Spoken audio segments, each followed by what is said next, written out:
Fundamentals Test 8, Chapter 19. It says many vehicles do not require chassis lubrication if they are equipped with what?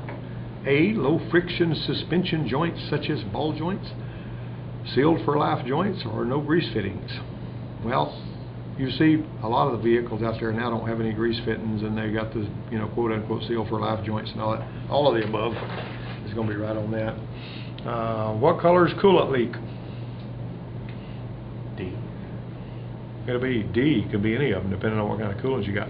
Some of those coolants that they have on these foreign cars they got purple and orange and yellow and just any and all kinds of colors. They're crazy. Red coolant.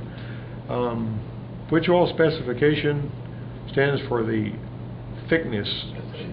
Yeah, SAE. There you go. This is viscosity. Which oil standard is displayed in front of the oil container? ILSAC. That's the ILSAC. Yeah, ILSAC. A service technician removed the inspection/fill plug from the differential of a rear-wheel drive vehicle, and the gear lube started to flow out. Technician A says the technician should quickly replace the plug to prevent any more loss of gear lube. Technician B says to catch the fluid and allow the fluid to continue to drain. Which one is correct? B. As a matter of fact, we always like to see these differentials and these rear-wheel drive differentials. I always like to see them right at the base of that hole. But if you look on some of these new Chevrolets, it'll say that it needs to be 40 millimeters below that hole. It's got a plastic thing there, so when you take that thing out, you'll see that it either will be in, I don't remember. It's either etched on the housing or it's on a plastic label thing, isn't it? But it says 40 millimeters below the holes where it's supposed to be, and you got to use synthetic grease. All right. A grease fitting can be called a what? Any of the above. Alumite, Zerk, or grease fitting. Okay. You got that? A red fluid is discovered under the vehicle. This could be due to a leaking what? Either B or C, coolant or transmission transaxle. If it's got red coolant, now you'll know that. Volkswagen Jetta is in the shop for an oil change. What specification is used for this European vehicle? You wouldn't have any way of knowing that unless you looked it up. Be it ACEA. Let me tell you a little something about this too. You're going to learn this in a minute because I'm going to give you guys a survey and I'm going to give you a test on oil.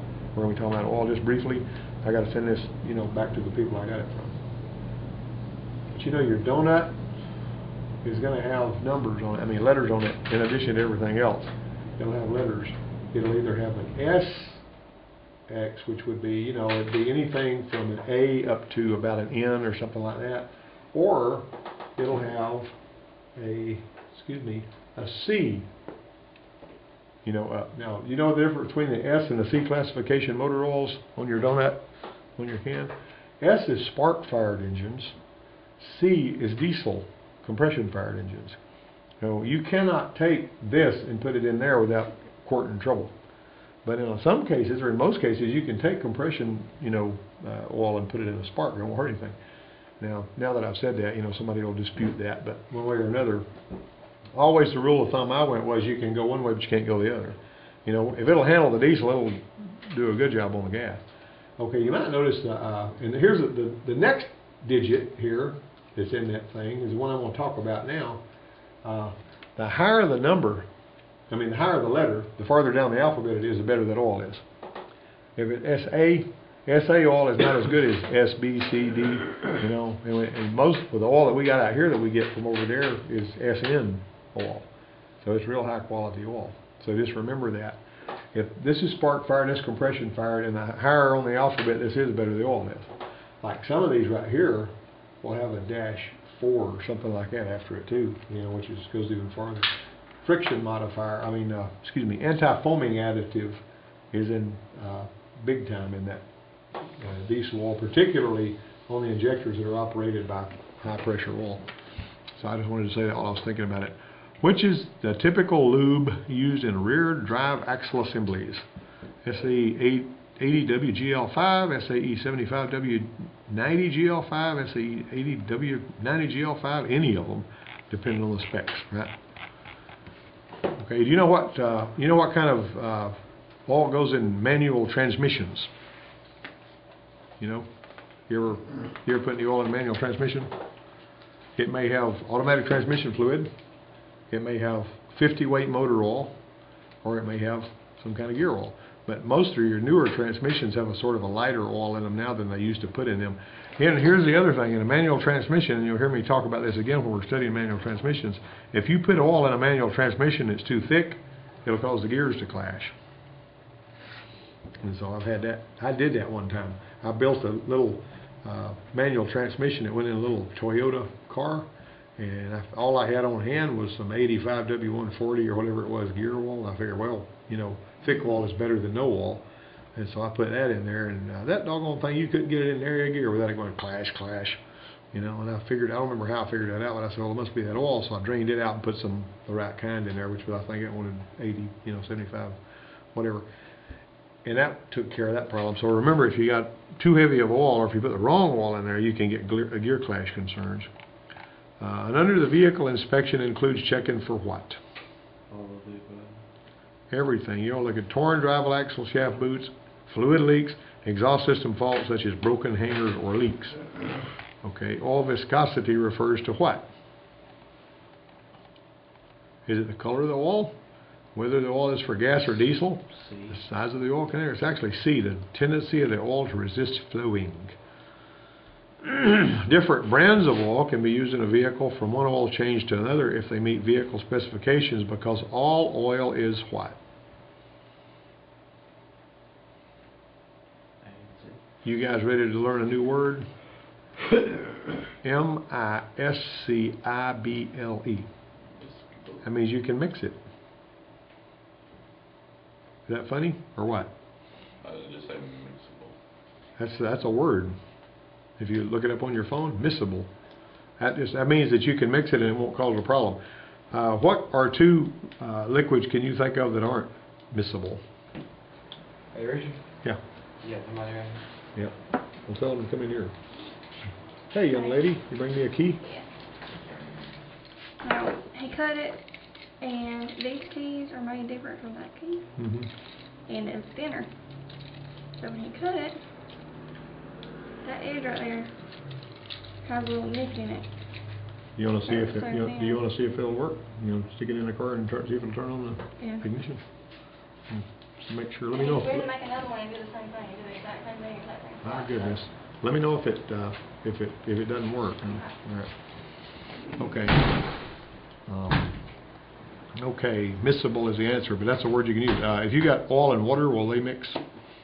Yep. Not well. You know, they're going to be sludgy. Hey, George.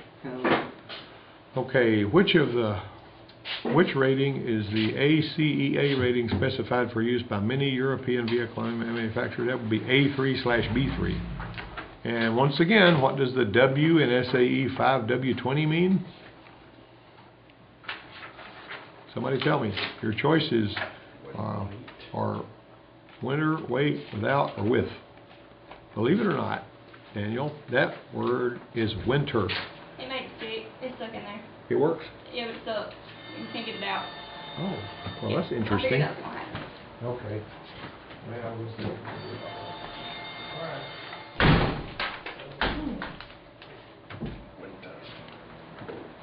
Alrighty, I'll tell the lady and we'll get stuck.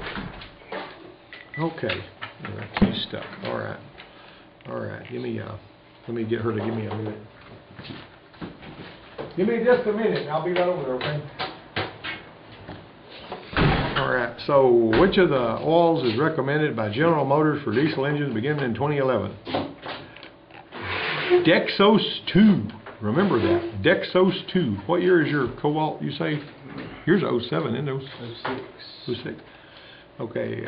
Which of the following should be used when changing the oil in a car with gasoline engine made in 2004 or 2005? API-SM. You remember what I told you about those numbers? Okay. The purpose of the oil filter bypass valve is to let oil bypass the filter if the filter becomes clogged. Now that's inside the oil filter. Over here on this here, you can see how these oil filters are put together. See that? See those, they got little springs and stuff in them? And what that does is, if that oil filter gets so clogged up that the oil can't flow through it, it will actually lift that thing off and spring, and it'll go by the oil filter, because dirty oil is better than no oil. Got it? So that's basically, that's all bypass the filter. A major advantage of using synthetic oil is the ability to remain fluid at very low temperatures. There you go. And how much force is usually used to check idler arms? An idler arm is something you almost never see on anything else anymore. This is an archaic question. 25 pounds is what you do there. Okay, so how much end play is generally acceptable in the tie rod ends? None. You don't want nothing. You don't want no end play, any end play in your tie rod ends. And now, I'm going to have you guys do this survey. You take one of these and he'll take one of those. And y'all do that survey for me. And then I'm going to